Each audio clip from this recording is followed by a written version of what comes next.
sanadkii barbaan muddo ku jiray nolosha waxa dhacday inaan anigu doonaba inaan nolosha ka takhasuso waxaan doonay way adduunka dib faa'iido ima laha qof aad jeclaydo waxa tore aad kala hadheen adduunkan inaad sii joogto waxaan soo naaquma fiicnay inaad aakhiraba iska qabataa fiican waxaan doonay in aan u istiro xasan markii tahriibtii ay socon weydo laga soo celiyay nimcana ay u soo laaban weyday noloshii way ku soo yaraato way ku soo koobantay waxa uu doonay ama uu damcay in uu qudha iska jaro oo istilo wuu isgubay balse muu dhimanin wuu nool yahay cisbitaal boorama ah ayaa la dhigay nimco warka maqashay iyadoo u qaadan la ayay boorama tagtay isaga ayayna dul istaagtay hadalladii ay isdhaafsadeenna waxay keentay ilmada hooyadii walaashii iyo dhammaan qoyskiisii cisbitaalkiiba mar kaliya ayuu ilmo qubanaysa isku bedelay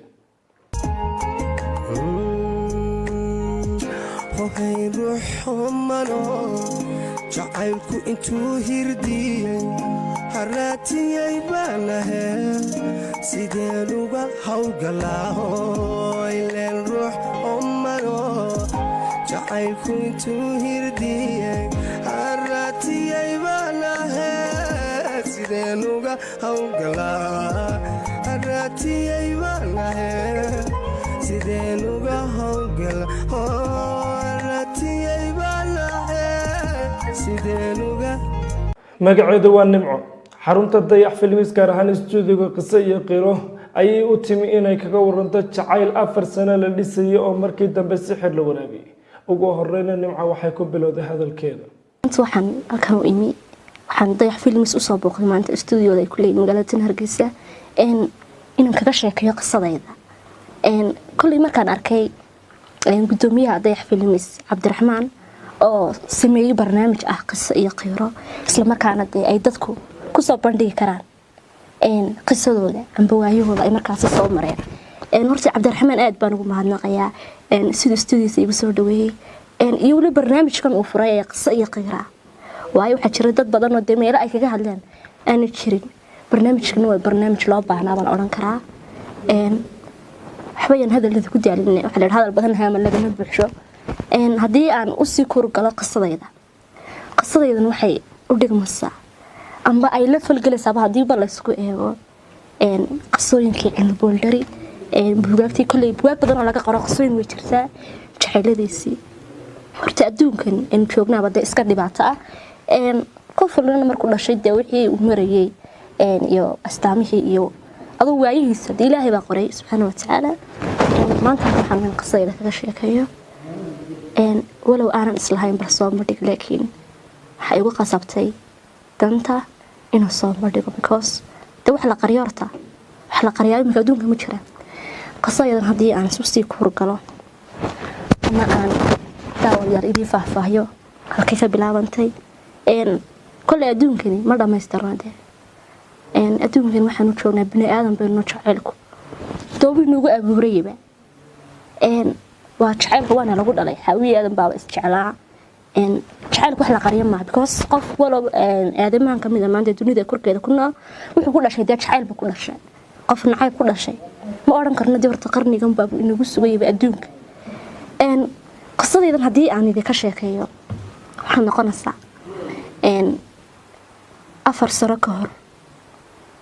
4 sano ka hor baan jeclaaday wiil baan jeclaaday isla markaana aan u doorbiday wax kasta oo naftayda ahaa safar dalxiis iyo dalbarasho ah oo iyada iyo hablo kale ay ku tageen magaalada Boorama waxay kala soo laabatay jacayl ay ka soo qaaday goobtii dalxiiska wiil soo dhaweyn iyo sooriyay ku qaabilay ayay jacayl u qaaday oo wanaagii uu falay ayaa dareenka ku abuuray jacaylkii koobaad halkii aan xitay ka bilownay waxay ahayd halkaan isku baranay gobolka Awdal hadba soo taqaanaan waxa dhacday wiilkaas inaan anagoo dhowr hablood 4 hablood ka kooban baa waxaan u baxnay taraksi baan u baxnay Boorama tagnay Boorama markii aan tagnay ayaa waxaan jeclaaday wiil baan jeclaaday wiilkaas markii aan jeclaaday dalxiis ahaan baan u tagnay halkan baan ka baxnay hargey waxaan tagnay Boorama tagnay waxaan rabnay inaan seeraha Boorama dee kulli wada wada garanay qof aan tigin seeraha Boorama jiro waxaan tagnay seeri Boorama tagnay halkaas oo aan u dalxiis tagnay waxa dhacday inaanu meeshii kala garanayn inaanu dee isku sawirno anagoo damaashaadkii halkii farxadiis kaga jirna waxa dhacday inuu inaan gaaro wata meeshii isna dalxiis ahaan u yimi walow isagu dareeb boram haddana uu dee meeshan yara jeclaysta quruxdeeda iyo caynka u eeg tahay anagoo halkii iska damaashaadan wiilkaasi soo maray wuxuu nagu walaal xageed ka timaadeen waxaan ugu jawaabnay walaal Hargeysan ka nimi dalxiis baa u socotay muluguri haabaan ku dalxiis ma soconay wiilkii wuxuu nagu walaal meeshan ma garansaan kulay duhurna waa timaadeen haddana waaba iska casaro dee madiidan meel aad seexatay idan garanayn ama meel aad ku degtan idan garanayn waxa dhici karta in anigu hotel idin kareeyo kulay anu man hadlin intii kale socota hadashay intii kala tir walaal ma haatan hotel hanoo kareenin anagu go and back baanu sidanaa hadda Hargeysa aan soo noqonaaba dhici kartaba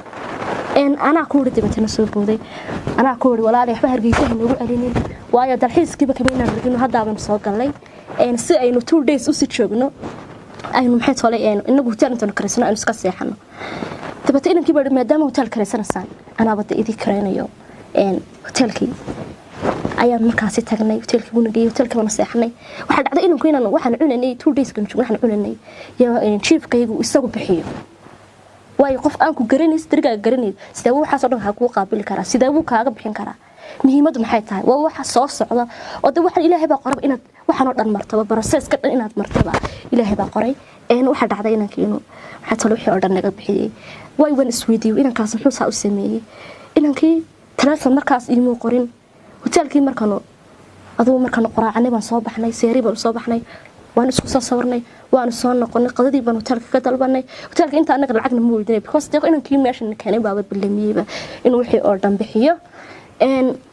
kabacdi markii sheekadu saa u socotay inankii baan ku soo noqday waxaan ku walaal maxaad isku qarash garaysay way aad qarash kan doon gashay anaga sidanay maxaa kugu wacan markaas igu walaal dib malaa waa la iska bixiyaa habla waxa tii habla iyaga batin buuri habla reer Hargeysa batin magaalada qariibka ku tiin markaas anu saas baan maxay talo sameeyay wax kala walaal iga maaha waxa dhacday in anigu damaashaadkayga iska soo dhamaysanay waxay gaadhay xilligii aanu noqonay xilligii aanu noqon markay gaadhay inankii baan ugu soo noqday wuxuu ana ida geynay halka laga raaco basaska laga raaco inankii waan soo kaxeeyay gaadhigiisu nagu soo qaaday wuxuu na keenay halkii buu na keenay basaska laga raacay waxa dhici karta in xitaa lacagtii isagu naga soo bixiyay balaadu arrinta u fiirso waa qisa dheer waxa dhici karta in isagu lacagtii naga soo bixiyay na soo kaxeeyay soo raacay gaadhigii xaafadayga iska nimi inankii waa isoo garaacay adigu waxaan muddo dheer ilaa 7 days wada sheekaysanay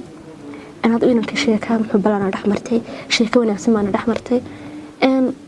أنت وحيد قدام بينك هو عبد شعيل بابا إقلايا وحن سرينا كانوا إنه ونكسن صنبو إذا قابلي إذا كون قرينا ماشي يسترجينا مو أخوني وحتهين ما يقعنا ما تبين قصة إذا كلا وحفي عم بدينا لأنها كان يسكر هذا الشو أو كلي شعيل كنت يقف حل يصير بوصة قلا أو كلي إنك هو شعيل هذا شعيل كيد الحيس كبور ما كسو أساس مي وحاو باركا كتشري مدة 4 سنة وأفر ترتدي جور أيال لقرشية بل ساعة قبل الدون أياتمي halkii baan wada dhiganay xad wada dhiganay inanka waan wada sheekaysanay sidan u sheekaysanay inanka waxay gaadhay muddo dhan 4 sano ay gaadhay sheekadayadii sheekada waxa noo saxto waxaan doonay inaan isku kursano adduunkan caqabad laga waayo caqabad baa uu ka sameysay adduunkan dawaa taxaan baa loo yimi waxa dhacday inaan guur isla qorshayno waxaan sheekadii soo wadnay waxa dhacday inaan ku shaqayn jiray shaqadii baa maxay toolay laga eriyay bila shaqo noqday isla markaa aan shaqayn jiray xitaa lacag uu igula soo hadlay habeenkaas ma haysan waayo habeen kasta markuu seexanayo uu ila soo hadli jiray waxaan hadeen leen ku wada hadlana hariya habeen la moodi jiray ba shaqo xitaa ma tagi jiray marka qarsan oo la hadlay isaga waxa dhacday inuu inanka bila shaqo noqday internet ku soo gali kari waayay بريبار وكسر هذا الواي واي سوق مهم قف كذا كالعقد ويديست أم بهلية كلها يقول شو تذكر حالك يا قارنا وحوها قف إسلام مركزي سوق كعنتي سوحكوا هاي يوم استعمار الشري وحد عذي المحيط ولا أنا وش بشري الحقت واي قف أتشعش يدو حكى سوى القرصة بكس قف كنا دقنا نفتدي بكم دي هاي مركز طويل صهر لي أنا مسيجا وش بشري سوق أنا جمرن سوق وش بشري halka doolar $2 waan ku shubi jiray waayo qofka waan jecelay shaqada riyaliga laga sheekay fiican waayo dad been ku dartay xitaa dadkii baan ku xiiseyneen badii marka riyaliga inaan ka sheekayna qurux badan waan ugu shubi jiray anoo lacagta waan ugu shubi jiray markaan haysan lacagta waan u diri jiray sidii waxaan inankii wada sheekaysanaa in guuris la gaarnay muddo dhan 4 sanadii aan sheekiyo kala gacalun soo wada wadnay baa waxa dhacday inankii inaan guuris la qorsheyno shaqo la'aantii nimco kala soo dabaalatay xasan way garab istaagtay balse caqabad kale oo aan dabaalasho lahayn ayay afka saareen haweeney jabsatay facebookiisa oo u quuri weyday jacaylkan iska afar jirsaday ayaa sheekaba ku soo idlaysay inay wiilkiisa xir waraabiso nimco ayaa ka waramaysa sida wax u dhacay qisada ugu weyn waxay tahay markii aan guur isla qorsheynay baa waxa dhacday in facebookiisa gabadh ay sheeko u wadaagi jireen baa waxa dhacday in gabadhii iyaduna jeclaatay waayo dumarku dawaa iska qalb xabxabo qofkan dawaa iska jeclaanaysaa iyadoo xataa aydan wax kale bay ka dhaxayn qofka iska jeclaanaysaa dumarkii rag wax leeyahay dumarku jecel ku horeeya raggan uu ku dambeeya kolba hadda sidii Soomaalidu u taqaan waxa dhacday in ay gabadhaasi facebookiisa jabsatay messengerkiisa eegtay 4 sano wixii aan ku wada hadlaynay inuu ma saari jirin dadkan isku duubi jiray ma saari jirin waayo waan ku soo celcin jiray aniga ba dhageysan jiray hadalkiisa laba qafad jeceshay gabadhu waxay aragtay in wiilkii waa aniga jecelahay waxay samaysay talaabo ay qaado ay garan weyday laakiin markii dambe talaabadii ugu weyneed ee anagana kala kaxaynaysa qaaday talaabadaas oo ah noqonaysa inay tahay maxay toolay inankii aan jeclaa ayadu sixirtaba adduunka ta ugu daran marka qof la sarxa marag kulli dhibteeda leedahay qofkaas amba uu waashaabay leedahay sidaynu naqaano ama wuxuu noqdaa qof sacsaco kala buu noqdaa laakiin isagu Ilaahay subhanahu wa ta'ala labada midna kama dhigin isagu wuxuu noqday qof anigu inaca balse aan waali iyo qofna naaban iyo waxa aan noqonay afartaan isjeclayn nolosha wax kasta waan isla soo marnay hadduu shaqo la'aan ana wax siinay hadduu shaqaynayna isaga wax siinay laakiin waxay gaadhay markii aan doonay inaan iskursano in gabadhaasi soo kala dhax gasho waayo waxa la yiri jacaylku caqabado badan buu leeyahay markaan caqabadii igu dareed baabay haydba caqabadii igu dareed abid soo marta baabay haydba waxa dhacday dabeetana inankii hariyahay horta isagu soo garaac jiray telefoonkiisii baan waayay waan garaaca u xiray lama heli karo wax noocaas oo adigu idhaahda markii dambe waxaan garaacay inaan isaga ay saaxiib haayeen oo labadayda dina isku kayo ogaadeen mas jecel lahay bacd markaan garaacay waxaan ku walaal maxaa ku dhacay xasan lambarkiisa muu xunaan jirin miyuu dhintay way lambarkiisa muxuu xiran yahay sababtoo aniga ma xiran jirin maxaa dhacay baan anigu oran jiray dabeetana gurigu jooga waxaan usanaya gurigan ku soo eegay waxaan usanaya walaal maxaa ku dhacay waxaan usanaya xitaa iga muu qarin jirin sababta uu xanuunsaday maxay tahay baan ku wuxuu ugu wala ma aqaan inanku xanuunsanay gurigoodana uu jiifaa anu telefoonka markaan garaacayga ma qabanayo xitaa qabashaba iska daa markii dambe wuxuu xiran yahay bal adigu daawade qof dhan ku jeceshahay oo 4 sano dhan is jeclaydeen oo telefoonkiisa markaad garaacdo amba xirayeen baan laga qaban bal adigu maxaa sameeyay su'aashaas kulli waad garanaysaa niyad jab baa kugu dhacaya nimco aabaheed waa sariir jiif wuu xanuunsanaya oo isaga ayaa la rogrogaya geeri iyo nolol ayuu u dhaxeeya iyaduna ciidan ayay u ahayd haddana iyadoona isogeyn ayay ka dulqaaqday ilaa boorama ayay tagtay jacaylkaa hogaaminaya gurigii inankii ayay hor istaagtay balse isagu muxuu ugu jawaabay ama uu ku wargeliyey waxaa dhacday inaan maxay toolay anigu bartanka baxo aan boorama tagaa dhacday inankii oo xanuunsanaya oo gurigooda jooga ayaan ugu tagay anigu xitaa markaasi aan baxay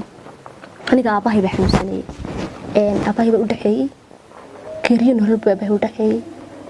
taariikhda haddaan idin sheego waxay ahayd 2018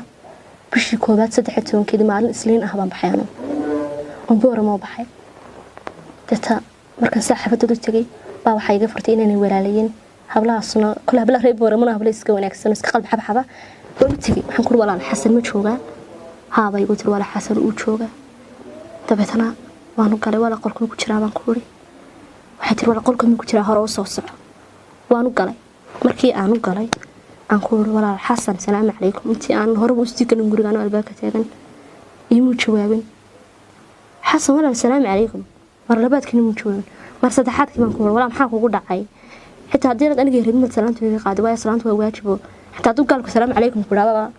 calaykum asalaam leeyahay laakiin isagu iimu jawaabin waxa ku dhaca maxaa kugu dhacay wala maxaa salaanta iga qaadi wuxuu yiri walaal nimco anigu kuma rabo أواي بنقول محل دعوة ولا أفرتي سنة تجعلني مياد قيمين ويدي ما هيسترجي إن دما يبرسس كده ما إنه سامرني ينولش إني بعد إمك قصة قابته إنه حتى الإسكاكات تبا وحي يقول شبابي ولا هو الدنيا وحكستنا دعان بليس إمك أنا ونيا دان كعذاري كمرة ربا إيه ولا أرضا إسكان نقطة عليه أتكسر دكتي أو حافظي إسكتك عن كل أنا صايق شميهين واي markii hore ma itiraad kuma rabo wala waay aan qalbigayga ku siiyay waan ku jeclaaday imika marta igu tiri iga tag waxaan kuma rabo anu museen noqonaya bal adigu inta taado ilowdo anigu tayada eego bal anu museen noqonaya waay bini aadan baanay qof tumaraanahay si daacadan ku jeclaa anigu xitaa habeenkii aanu been kuma sheegin waay ay ku dhacday inaad maanta igu tiraahdo ta iska tag maxaa kugu dhacay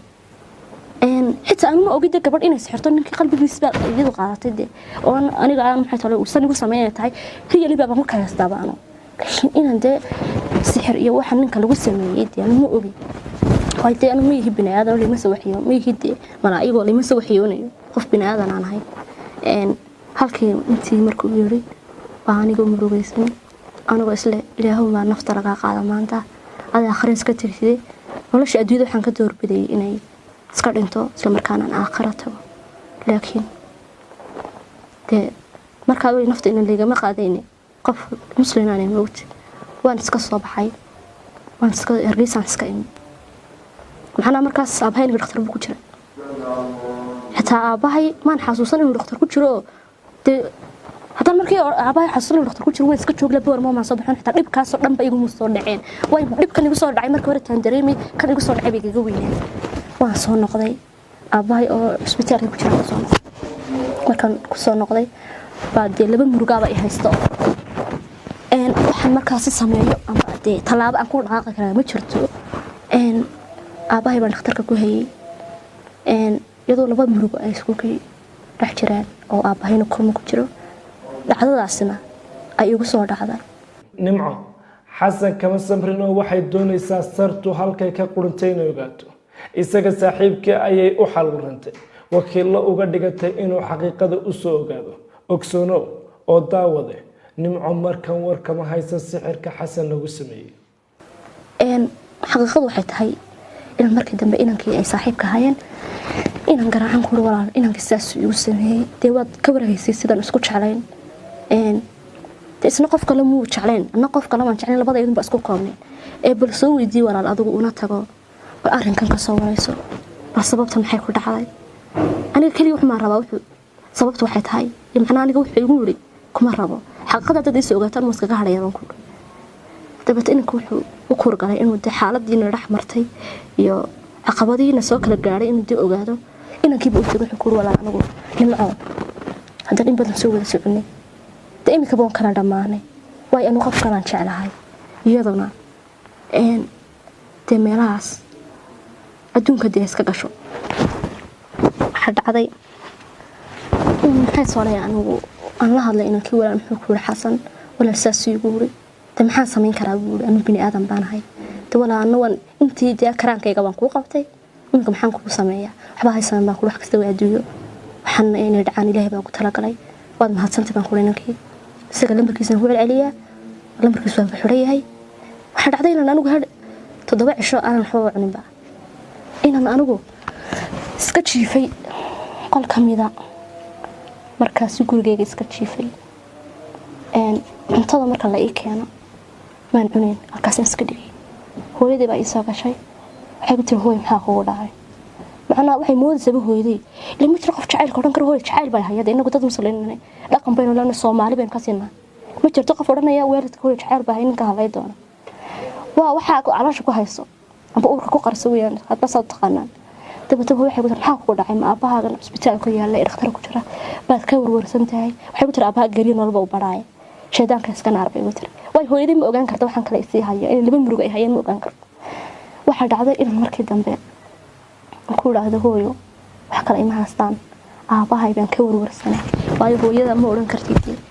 horta adduunka hooyo ugu qaarsan xaaladaad ogaan kartid laakiin qoftu maraan nahay amba inan baabatay hooyada inuu soo jecelkaas leeyahay oo lagu la yaabaad inay waxa dhacday in halkiis ka joogo inta la keenay ma cuni jirin waxba tanamaan markaasi qaban jirin ilaa sixir ayaa loo dhigay iyadii ayuu soo garaacay kuna wargeliyay in ay noloshiisa mugdi gelisay guurkiina ay ka diiday warbalyaabka eega 4 bilood ayuu haddana taleefankii xidhay haddana waa yaabkii nimco xaalkeedu waa sidee inuu isagaba isoo waco lambarkiisa igama soo wacay lambarka liiga soo wacaya wuxuu ugu yiri nimco nolosheeda dhan baa baabiyay way baan ku dhaxan nolosheeda baabiyay iyagu 4 sano dhammaan adeeg ku daba socday wax faa'iido ka hayna ma jirto inuu iskursanino waadidey waxaan ku dhahay habeenkii liimaday guur iskursano macna intii imika ka dambeysay ayaan doonay inuu iskursano intii noo iska boodday baan ku oo adigaas igu yiri nolosheeda ka bax waxa dhacday inuu telefoonkiisa ku ciyaariyo ugu yaraan 4 bilood ayuu markaas telefoonkiisa xidhay waa noloshii koowaad ee mugdiga ahayd ee aniga soo marta noloshii igu midoobeed ee soo marta ay ahayd qof dhan oo aad jecleed 4 bilood telefoonka ka xidhay aduba maxaa dareemilay daawade aduu bal maxaad markaas aad dareemi lahayd marka 4 bilood dhan qof aad jecleed noloshaada u hurtay oo adduunka isku jecleydeen nimco xaalad caafimaad darro ayaa la soo daristay waxayna dhakhaatiirtu ma sheegan weyna garan laayihiin cisbitaal ayaa la dhigay iyadoo kooma ku jirta xasan waxa uu soo wacay nimco walaasheen waxauna ka helay jawaabtan maxaa tolay inaan aan walaalanahay oo markaasi isagana isku kahay ogeyd isagana is yaqaaneen uu la soo hadlay inantiina uu ku yiri maxaa tolay aaway nimco markaasi anigu waxaan xanuunsaday kooman galay dhakhtarka la dhigay wuxuu ku yiri aaway nimco xagee qabatay telefoonkeeda iyadana lama qabanayo maxaa ku dhacay waa ku jirnaa nimco adiga u geystay dhibkaas imika dhakhtarka taala koomi ku jirtaa walaalo adaa waxaas dhibkaas dhan soo gaarsiiyay iska raal ah way ku tiri mar dambe hana soo garaacay uu yaabay telefoonka buu dhigay kaygu soo garaacay lama qabanayo anigu waxaan xanuunsanaya laba muriyo isku galay waayo abahay baa dhakhtar ku jiray oo gariin loo dhaxeeyay isaga saas kale uu sameeyay telefoonka buu iga xidhayba kaas oo mugtiya soo wajahay nimco koomadii ka soo baxday war kale oo naxdin la kowsatay oo ah geerida aabaheed allah u naxariistay xasan wuu soo wacaya kamana qabanayso ugu dambeyn nimco inay istisho ayay go'aan ku gaadhay kaas oo mugtiya soo wajahay waxa dhacday inaan xanuunsada dhakhtarka la dhigay markii dambe koomada ka soo baxay xaafadda la keenay uu soo garaacay telefoonkiisna kama qaban jirin waxa dhacday inuu aabahayba geeriyoodo 7 cisho kadib aabahay geeriyooday waa waxa isku kay galay waa habeenkii igu midoobaan nolosha dadku waxa habeen midoobna soo maray laakiin anu u malay maayo inuu habeenka ka midoobi soo maray nolosheeda inta adduunka ku noolaa waxa dhacday inuu aabahay maxay toolay markaasi u geeriyooday kabacdi markuu aabahay geeriyooday la aasay dadkii xaafadda joogay anu waan xanuunsanay kasan jif waxa la moodaya inuu maxay toolay geerida ka naxay geerida aabahay ka naxay laakiin way geerida aabahay waan ka naxay laakiin naxdinta igu sii weynay tanbay hay ta aabahay waan ka sii naxsan oo aabahay isaga dhalay labada muruga ayaa isku kay galay nolosha mugdi baan ku soo qaatay sanadii barbaan mugdi ku jiray nolosha waxa dhacday inaan anigu doonaba inaan nolosha ka takhasuso waxaan doonay way adduunka dib faa'iido ima laha qof aad jeclaydo waxa tolay aad kala hadheen adduunkan inaad sii joogto waxaan sir naa kuma fiicnay inaad aakhiraba iska qabataa fiican waxaan doonay inaan anigu istiro markaas aan nolosha ka takhasuso laakiin ilaahay subxaanahu wa ta'aala iimaan baynu leeyahay iimaankii ilaahay ku soo rogay waxaan doonay inaan istiro waxaan doontay markaasi sun baan doontay suntii markaan doontay soo iibsaday ayaan doonay inaan maxay tahay ku darsado sharaabka aan haystay kulli diyaar u naqana hargeysa baan naqaanayo hadaas daraasuna soo iibso amba dee wax la isku diro soo iibso kaama iibinayaan dee ilaa aad maxay tolay qof dee weyn amba kula socdo dee dadka waayeelka kula socdaan laakiin aniga si yar oo fudud baan kaga soo qaatay aanan kaga soo iibsaday gurigaanimi waxaan doonay inaan sharaabka ku darsado laakiin aanan sharaabka saa ugu darsanay ayaan isleeyay cab laakiin aanan weli cab ayaa suntii oo ku jirta bac yar saa ugu muursan baan saaray tuuleedka dushiisaan saa u saaray deetan waxay soo gashay inaan aan walaalnahay soo gashay waxay ku tir nimca maxaa ku dhacay walax bay uma dhicin baan ku ori maxaa adiga ku haya waxay tir waxay suntan way akhrida way dadkii nimka aqoon iska wada leeyin waxay suntii bay akhrid waxay nimca suntan meesha waxaan ku walaal ana cabay suntan walaal ana cabay oo way maxaa ku dhacay cabisa waxay barbaranka ku haysta wax kala ma oranayno waayo qof aad walaaltiin sirta ugu sheegay kale sirtiidu way haysid kala bar way haysid waxaan ku walaal inaan kan jeclaa waa say u sameeyay marka adduunka aniga faa'iido way ima lahayd markaas inaan ka takhasuso ayaan isku gartay anigu oo adduunka iskaga tago laakiin waxay igu tiri maya bay igu tiri sunta ma cabaysay way iga qaaday sharaabkii aan ku darsaday suntii kalena way qaaday waxay ku riday suulbay ku riday markaa dadka markii ay suntii iga qaaday bay igu tiri nimca caadi midkiis baa malaynaa mala maskaxdaada way dhaqaaqday maxaad isku dilaysaa naftaada maxaad u kalifaysaa san isku leeday waxaan ku aniga nolosha waxba iima yaalaan dee waay sanbaba aniga aan ahay bade oo adduunka dhammaaba way soo yaraaday xasan reerkoodii ogaade in la sixray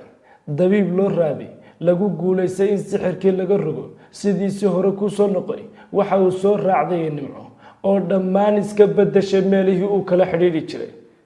xaalku waxa uu ku khasbay in uu hargeysa u soo safro oo uu hargeysa ka baafiyo nimco markaasi ay ka soo wareegtay ilaa 5 bilood ay ka soo wareegtay inankii ayaa maxay tolay la ogaaday inuu ku sarxan yahay waayo reerkoodii bay dabeecad fahmi waayeen qofka marka dabeecad aad ku taqaan markuu kale uu kula yimaado waad fahmaysaa in wax ka bedelayeen wajigiisa aanu caadihin waxa dhacday in isaga hooyadii iyo ehelkoodii ay tabiibeen markaasi la ogaaday in naagtaasi sixirtay ka bacdi isagu sidiisii hore ku soo noqday wuxuu doonay lambarada inuu iska bedelay Facebook aan ka wada hadli jirnay waa iska xiray waayo ma raba xasuus inaan maxay tolay dib u sii raaco laakiin waxaan samaystay Facebook cusub waxaan furtay lambar kale waxa dhacday inuu isagu soo raadiyo isagu dib ii soo raadiyo laakiin aan niyadda waan ka saaray waa dhib kale uu taag ma hayo oo galo nimco iyadoo ka samirtay xasan balse sunta jacaylku kolba xaalad gelinayso ayuu soo wacay isla xasankii ay muddo hore ka samirtay iyadu ma aqoonsana markii uu isku sheegayna kooma ayay gashay waxaan dhacday inuu soo igu soo helo inuu hargeysa yimi inuu asxaabteedii wax soo xiriiriyo inuu isoo helo habeenada ka mida ayaa inana aan saaxiibayn buu helay lambarkeedii buu soo garaacay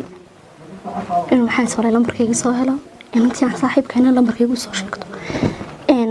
markaas uu soo wacay wuxuu u helo ma nimca waa kuma baan ku oray wuxuu ku walaa waa xasan wala yahay kuma xasuusto codkiisu waan garan laakiin xasuus uu waa xasankii waa inankii ku jeclaa tabatana xaqoore wala aniga inaan bay mu jeclaa waa inanka afarta sano ku jeclaa dadka markii uu inanka afarta sano ku jeclaa baan kooma galayba waa naxayba waa in naxdinta aad ka markade naxdin aad qof marka ku dhacdo de wadnaha qaar wax la wadnaha go'aba inaan maxay toolay naxade waa in naxdin marka qof ku dhacdo ba wadnaha istaaga markaas haduu ugu sahlay waa kooma galo xaalkii aan iska iloobi ayuu isagu u dhawaanay inankii 4 sano ku jeclaa buu markaas ana kooman galay dhacday in aniga dhakhtarka la igeeyo ayaa waxa la dhakhtarka intii markaas dhakhtarka ayuu maxaa soo inta jug baa ku dhacday mana xaladi wax weyn baa ku dhacay inta guriga la keenay markii dambe caadi noqday ay habla saaxiibin habla anagu aan saaxiibnaba iin wala nimca maxaa ku dhacay bayaan dambe xaaladaada caafimaad sax ma maxaa ku haya waxay barbaran ka haystaa waxaan ku raaxay uma dhicin laakiin anagu jacayl 4 sano iga maqnaa ayuun bay igu helo markii igu dhman ana xaq la wada dhacay waayo qof 4 sano ka maqnaa markuu ku soo garaaco aad noloshiisa ka samartay nolol aad isla soo marteen markaasi aan oran karin taas waa nolol ama maxay tahay nolosha tiigu adkayda jacayl horta waxaan oran jiray jacaylku wax jira maaha laakiin aniga markuu igu dhacay waa aniga laba muruga igu dhacay adduunka maalintii igu madowbadba nimco caafimaadday balse dabeecaddeedii isbedeshay dadkii la socon kari weyday faamligii fahmi waa jacaylkii ay u qaaday ugu dambeyn waxa uu sababay inay shaqadii ay ka shaqaynaysaba ay iskaga tagto oo ay guri joogaan ay u baranin noqoto markaan caafimaadna iska ladnaaday xitaa shaqadii aan ka shaqaynayay jacaylka dartiis uga tegay dabeecadda way isbedeshay si guriga isfahmi weyn maxaa tolo asxaabtayda waan la socon kari waayay shaqada markaan fadhiistay isagan xasuusanay waan ka soo kacay jacaylkii sidaan maxaa tolo nolosha u soo wada qaadanay amaan isku soo jeclay ayaan xasuusanay markaas waan iskala soo kacay waayo dadkii waan isla qabsaweynay dabeecadda way isbedeshay waxaan noqday qof keligii noolaa geed ka baxaa meelaha baadiyaha loo jiro keligii noole laakiin waxaan noqday qof keligii noolaada maxaa tolo keligii oo xitaa markuu go'aan qaadanayo keligii qaata xasan markii uu diidmo kala kulmay nimco waxa uu baxay safar kaasi oo ah inuu tahriibay isagoo dhexda sii socda ayaa la soo qabtay oo dib loo soo celiyay intaasi ka bacad inankii markuu isagu caadi noqday waxaa dhacday inuu inankii isaga jacaylka ku dambeeyey inuu isagu sayidii macnaa si ka daranba isaga uu noqday in anu ku walaas ismadee maxaa tolay iskuma soo noqon karno way anigu rafaad dambe ma rababa inankii waxaa dhacday in maxaa tolay isagu doonaba dee inuu tahriibo ayuu doonay kabacdi waa lasoo qabtay markii lasoo qabtay xasan markii tahriibtii ay socon weyday laga soo celiyey nimcana ay u soo laaban weyday noloshii way ku soo yaraato way ku soo koobantay waxa uu doonay ama uu damcay inuu qudha iska jaro oo isdilo wuu isgubay balse muu dhimanin wuu nool yahay cisbitaal boorama ah ayaa la dhigay nimco warka maqashay iyadoo u qaadan la ayay boorama tagtay isaga ayayna dul istaagtay hadaladii ay isdhaafsadeenna waxay keentay ilmada hooyadii walaashii iyo dhammaan qoyskiisii cisbitaalkiiba mar kaliya ayuu ilmo qubanaysa isku bedelay haddana wuxuu sameeyey way anigu kuma rabo kulan dee hadalkii caddaa waan u sheegay way qofka marka hadalka cad siisa dee tallaabada koowaad ku dhaqaaqaysa ikhtiyaarka sagaas kale dadka inuu wuxuu doonay inuu isna nolosha iskaga takhasuso ugu nimcay dad aniga markii maxay toolay dad ii dul qaadanayso waxaan ku dharan kuma dul qaadan karo intaan ku dul qaadanay waan ku dul qaatay walaal aan kala dhamaano way anu rafaad dambe dee taagu ma hayo hadalkii markaan u dhameeyay isagoo jacayl ku dambeeyay waxa dhacday inuu isagu qol isku soo xiro markaas inuu isagu iskubo markaan maqlay xasan ba iskubay way baan ku xasan isma gooyin maxaa tolay bal waxa sababta ka dambeysay inuu isagu iskubo xaqiiqada bal laga war doono waxaan xasan isaga qol isku soo xiro iskubay kulli qoftu maraaska ahay waayo inaan naxnadii waa iska maxay tolay caadi halkan baa habla israacnay inankii markaan arkay inuu iskubay aan ku xasan xad la gubtay xitaa hooyadii baa dul taagnay eheladiis baa dul taagnay xasan maxaa kugu dhacay dabka maxaa kugu wacay inaad iskubto maxaa kugu dhacay ma leer baa kugu dhigay guri maxaa tolay ma TV baa kugu qarxay ma fish baa kugu qarxay maxaa walaal kugu dhacay wuxuu ugu yiri walaal adiga dartaa ayaan isku gubay inaan dhintaana rabay laakiin waaniga nool hadda oo isbitaalkan alla maxaad naftaada uga takhasusaaban kuri wuxuu dhibkii adiga aad martay ayaan rabay inaan ana labadeed maro oo dhibkii kula qaybsado waxaan ku hurdad muslimiin nahay had imika ka soo wadana dad walaaltinimada naga dhaxaysa inaan iskubto ma yahayn hooyadii ag taagneed way ooyday walaashii way ooyday dadkii family-ga kaan way wada ooyeen waxaan ku hurdad walaal anu dhibka hataan maray hadda waan ka noolahay oo way dhibka laguma waaro laga dhamaado hayaas baaba sariba marka waxaan ku walaal maxaad san u sameynaysaa noloshaada balsaad ku gashay imika jirkaaga miyuu kuu soo noqonayaa xasan xaaladiisa dalka waxba waa lagaga qaban kari waayey waxaa loo qaaday waddanka Malaysia nimco jacayl uma hayso xasan balse warkiisa iyo xaaladiisa way la socotaa wayna wareysataa. inankii waxaa dhacday xaaladiisii caafimaad waxba lagaga qaban kari waayay dalka. waxaa loo qaaday dalka maleeshiya dhakhtarka cisbitaal loogu qaaday. hadda anigu xaaladiisa walow aanu markaasi jacayl anigu aan xaggiisa aanan wahaynin laakiin kolba xaaladiisa caafimaad halkay baraso waan ka warhayay. ugu dambeyn xasan wuu caafimaaday waa alle mahadiye. nimcana wuu la soo hadlay wuxuuna ugu yeedhay ama uu ka codsaday inay kasoo qayb gasho xafladda arooskiisa oo gabadh kale ayuuba laga aqalgalay. hadda sanadkan lagu jiro 2019 bisha December ugu dambeysa inaan ku caafimaaday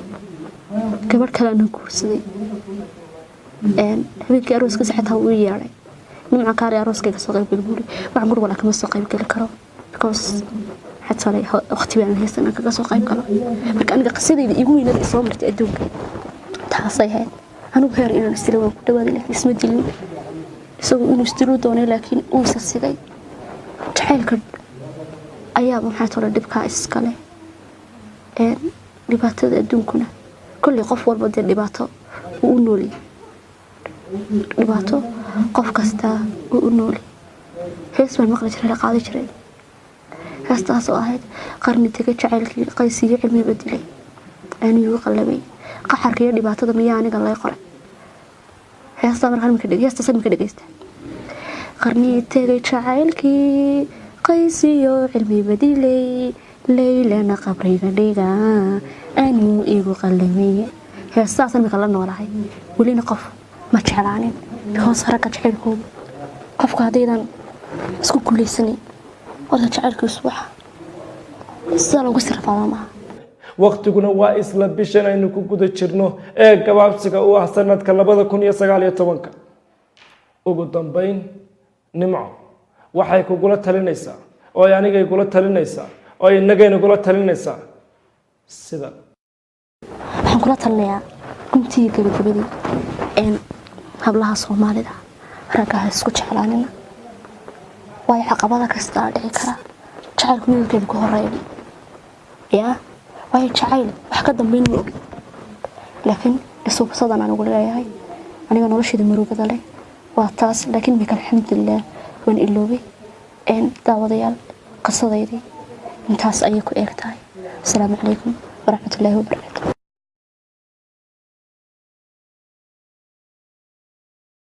sanadkii barbaan muddo ku jiray nolosha